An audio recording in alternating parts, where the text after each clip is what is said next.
नमस्कार, स्वागत है आप सभी का टुडे 24 न्यूज पे। मैं हूं आपके साथ कनिका यादव। तो आइए नजर डालते हैं आज की ताजा खबरों पे। रुड़की पहुंचे राष्ट्रवादी जन लोक शक्ति पार्टी के राष्ट्रीय अध्यक्ष शेर सिंह राणा ने एक प्रेस कॉन्फ्रेंस के माध्यम से मेवात की घटना पर गहरा अफसोस जताते हुए कहा कि कुछ असामाजिक तत्वों के कारण मेवात में बड़ी घटना घटी, जिसकी वह कड़े शब्दों में निंदा करते हैं। शेर सिंह राणा ने बड़ी बेबाकी के साथ कहा कि जिस तरह से पाकिस्तान और चीन की एजेंसी भारत को नुकसान पहुंचाना चाहती है, उसी तर्ज पर कुछ हिंदू संगठनों में खुराफाती लोग मौजूद हैं जो हिंदू मुसलमान के बीच भाईचारा नहीं देखना चाहते। वहीं लोग इस तरह की घटनाओं को अंजाम दे रहे हैं। उन्होंने कहा कि भारत देश ऋषि मुनियों और दरवेशों का देश रहा है, जहां सभी धर्मों के लोग आपसी भाईचारे और आपसी सौहार्द के साथ रहते हैं, लेकिन कुछ ताकतें इस देश की तरक्की से नाखुश हैं और इस तरह की घटनाओं को अंजाम दिलाते हैं, जिसकी वह कड़े शब्दों में निंदा करते हैं। उन्होंने कहा कि हिंदू संगठनों में काफ़ी अच्छे और बेहतर सोच रखने वाले लोग भी मौजूद हैं, लेकिन कुछ खुराफातियों के कारण मेवात में बड़ी घटना घटी, जबकि इससे पहले भी इस तरह की यात्राएं निकाली जा रही थी। इस बार ही ऐसा क्यों हुआ जो दंगे की नौबत तक आ गई। उन्होंने कहा कि हिंदू मुस्लिम के बीच ऐसा आपसी सौहार्द बने कि दूसरे देश भी उससे सबक ले सकें। देखिए, मेरा ये कहना है कि जो हमारे बहुत सारे संगठन हैं, बजरंग दल है, विश्व हिंदू परिषद है और भी अनेक संगठन हैं, वो लोग क्या चाहते हैं? क्या वो वही चाहते हैं जो पाकिस्तान की ISI या जो चाइना की एजेंसी है वो चाहते हैं हमारे देश में?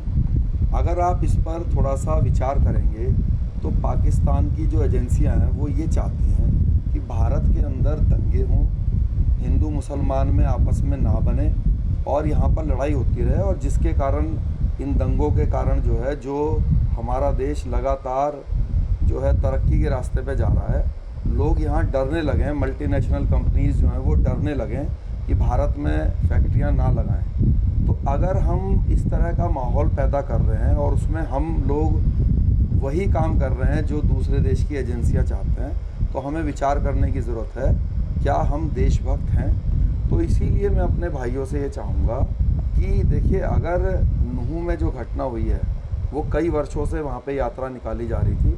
अगर मुसलमान इस वजह से वहाँ पे दंगा कर रहे हैं कि हम हिंदू धर्म को मानने वाले, सनातन धर्म को मानने वाले लोगों को यात्रा नहीं निकालने देंगे, तो फिर मैं मुसलमानों के ख़िलाफ़ हूँ और सख्त से सख्त उनके साथ जो है जो भी हो सकता है वो किया जाना चाहिए। लेकिन क्योंकि ये कई वर्षों से यात्रा निकल रही थी, कभी कोई डिस्प्यूट या कभी कोई प्रॉब्लम नहीं आया।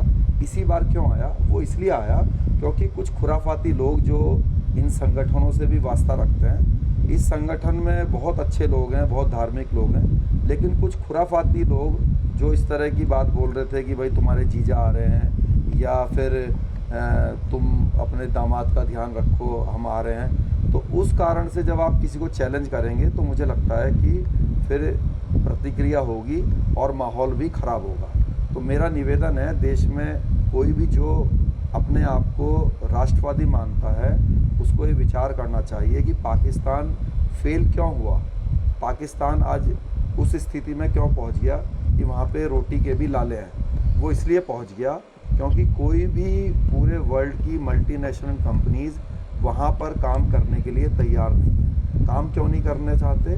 क्योंकि वहाँ पर दंगे फसाद होते हैं, लोग अपने पैसे लगाते हुए वहाँ पे डरते हैं। तो अगर यहाँ पर भी, भारत में भी उस तरह का माहौल बनेगा तो ये हमारे देश के लिए नुकसानदायक है, और ऐसा ही दूसरे देश की एजेंसियाँ चाहती हैं। हम बिना जानकारी के या बिना मतलब कि अगर वैसा माहौल बना रहे हैं तो हम एक तरीके से ISI के ही लिए काम कर रहे हैं, और ये देश के लिए अच्छा नहीं है। दंगों के लिए जिम्मेदार किसे मानते हैं? दंगों के लिए जिम्मेदार वो है जो आज सत्ता में है, क्योंकि ये एक इंटेलिजेंस फेलियर तो है ही।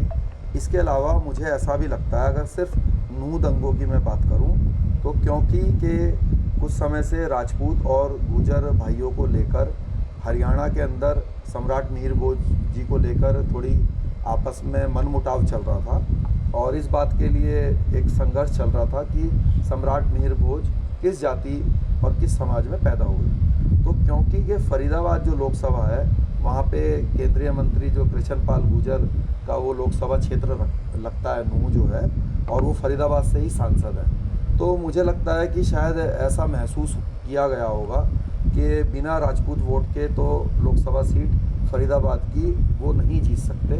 तो इसके पीछे कोई षड्यंत्र भी हो सकता है। मेरा तो सरकार से निवेदन है कि इस पर भी एक उचित जांच की जाए कि कहीं ऐसा तो नहीं है कि वोट बैंक को बढ़ाने के लिए ये षड्यंत्र किया गया हो। शेर सिंह राणा की पार्टी क्या करेगी लोकसभा चुनाव में? देखिए, हमारी जो राष्ट्रपति आज खाली माणकपुर आदमपुर में नहीं, पूरे देश में काफ़ी दिन से प्रोग्राम चल रहा है।